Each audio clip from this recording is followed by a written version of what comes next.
Hi guys, I'm Jess. The end of February has come and gone, and that means it's time to do my February book haul. So as per usual, I went out and bought some books this month, and I had lots of pre-orders coming in, and I totalled 16 books this month. Not too many, not too few, but I am in a big reading slump at the moment, so I definitely need to start reading some of these books that I'm buying. At the rate I'm buying them, that would be really good for my bookshelf space. So the first book I bought, I believe, was Saturday the 10th of February, and I went to the Harry Potter exhibition at the British Library. It was absolutely excellent. It is now unfortunately closed, but it was essentially each room was kind of packed with 500-year-old books and manuscripts and original drafts from J.K. Rowling, and each room was a different class, so the dark arts, charms, potions, magical beasts, all sorts of things like that. It was absolutely great. I saw some really interesting sketches from the author, Jim Kay's paintings for the illustrated editions, and as I said, original kind of drafts from the author, and you could see her handwriting over them and all sorts of wonderful, wonderful things, and it was really, really great to see those things and get that kind of insider knowledge of things like in the second book, they didn't originally, it was drafted that they would not crash the car into the Whomping Willow, but into the Great Lake. And the mer people would fish them out, but because we didn't see them again in the book, I think it got moved, so we would only see them Goblet of Fire, where it made more of an impact. But that was fascinating to read, and going, oh my gosh, I've actually read that piece. It was really, really fantastic.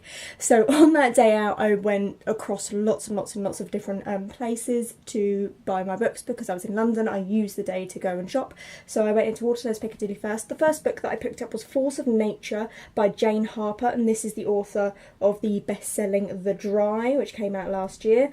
I believe this is Crime, and this is of course signed by the author, and it's got orange sprayed edges, a little bit funny coloured, but I really liked the title of this and the sprayed edges and the colour, so signed, I had to pick it up, and this would have been regular price, or maybe regular price of £12.99 at Waterstones Piccadilly. I also picked up in Piccadilly Killer Intent by Tony Kent.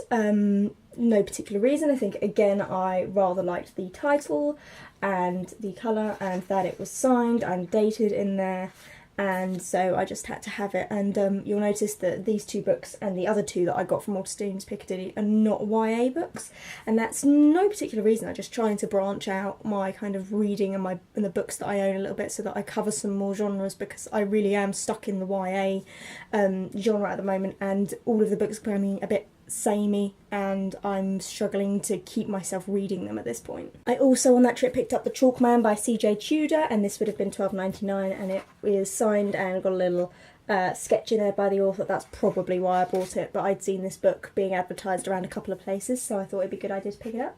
I also picked up this book called 17 by, I'm going to crucify this, Yokoyama,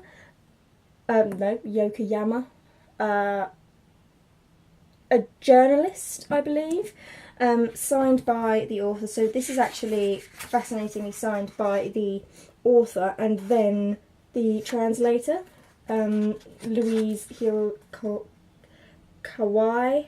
Got a little stamp in there as well, and this was £16.99, so a more expensive book, but Goldsborough had this, and Waterstones were advertising it, and Foyles were advertising it, and because this was getting so much attention, I thought this has got to be something interesting to read, so I picked up a signed copy, had to have it. I then made my way from Waterstones Piccadilly to Goldsborough Books. I try and limit myself to one book in there when I visit, because the books are generally quite expensive, and if you're taking them home it's very easy to ruin them. So I picked up The 7 Deaths of Evelyn Hardcastle by Stuart Turtle. It's got gorgeous red sprayed edges, and it's actually got a bookmark in there as well, and the cover is pretty gorgeous. Unfortunately I've got a couple of dents down there which I didn't spot when I bought it, but oh, this is number 200 of 1,000 copies. I think I tried to have a look for some different numbers, some lower numbers, but that was quite a round number, so I quite liked the idea of getting number 200. I think they'd been advertising this, and had the entire display window on the right side of their shop, so I thought it must be interesting. We'll pick this up. I think it was in their book of the month, and their subscription service, where they send out a signed book every month as well, so I thought it's got to be worth reading. Straight from Goldsboro I then went to Forbidden Planet, which is always a great place. I actually went there a couple of weeks ago and they had absolutely tons of signed books, but I'd actually just failed my indirect tax exam, so I didn't allow myself to buy any of the books. I went back there, unfortunately most of them were all gone and there were so many that I wanted, but I did manage to pick up Broken Homes by Ben Aronovich, signed copy, and this would have just been, you know, the regular $8.99, and I allow myself to pick up one of this series each time I go, so this is, I believe, the fourth or fifth book, and I haven't read them yet, but I know that this is going to be something I'm interested in. It's based in London and it's got magic, and it's, you know, it's going to be in there. I think it's got magic. I'm pretty sure it's got magic. I'm fairly sure, yeah. But a series that I've been recommended quite a bit.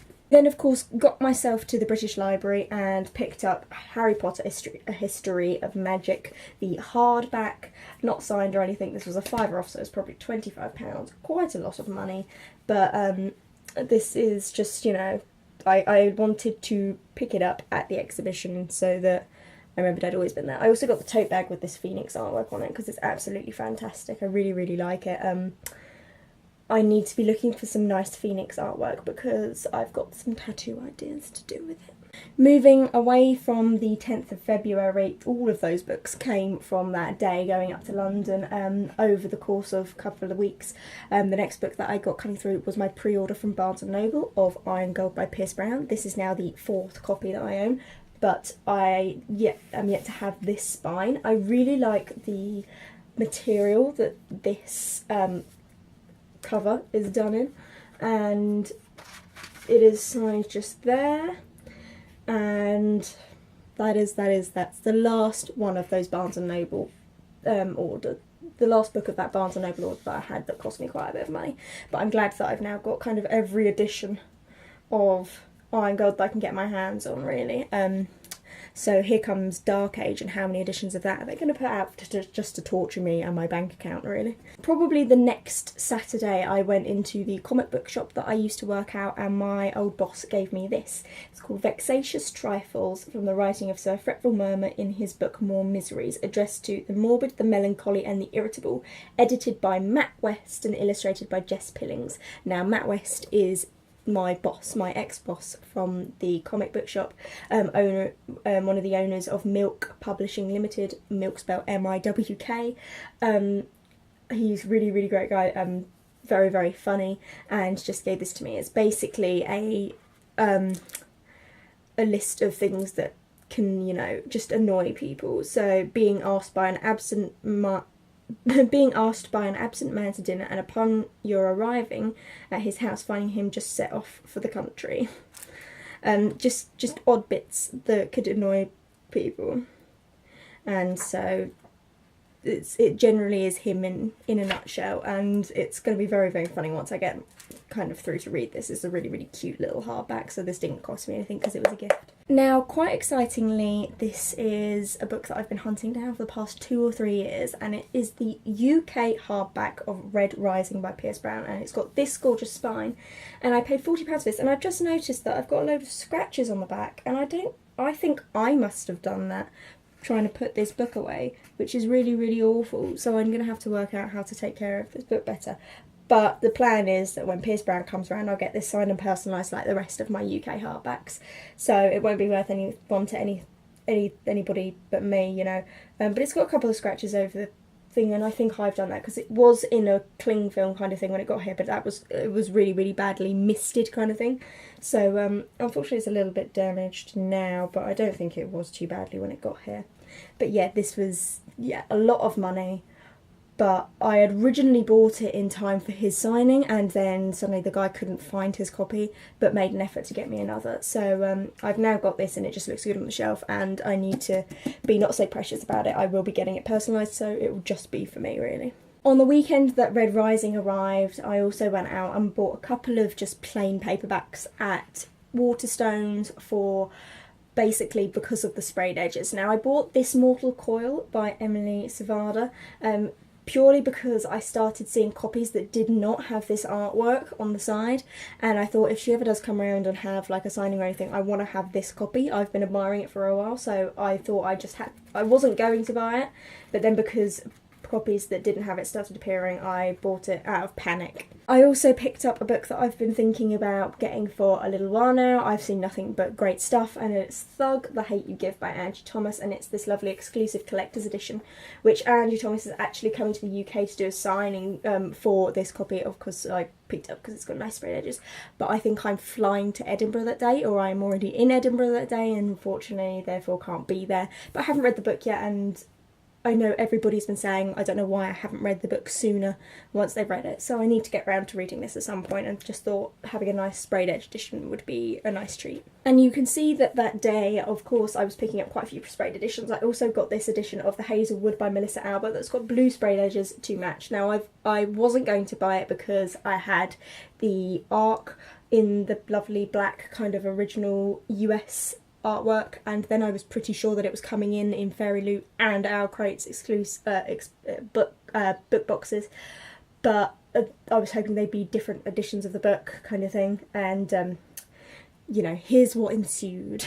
I then received my Owl Crate, which had The Hazelwood by Melissa Albert in it, in this gorgeous, gorgeous green, so that came in there, and it's I really, really like this cover. I like dark green, so I was happy with this cover. And then for the second month running, of course, Fairy Loot did the same book as Owl Crate, and so I've got a hardcover edition of the paperback that I bought, no sprayed edges, but these were both signed in there as well, which is quite good, because Fairy Loot haven't done a signed edition without a book plate for a while, but the Hazelwoods were signed. But I think I saw on the Facebook trade group recently that somebody got the Owl Crate edition and it wasn't signed on the inside, which was really bad.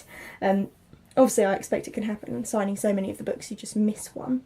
But yeah, that's quite bad. The last book that I got in February was a book that came with my ticket to the launch event, and that is State of Sorrow by Melinda Salisbury.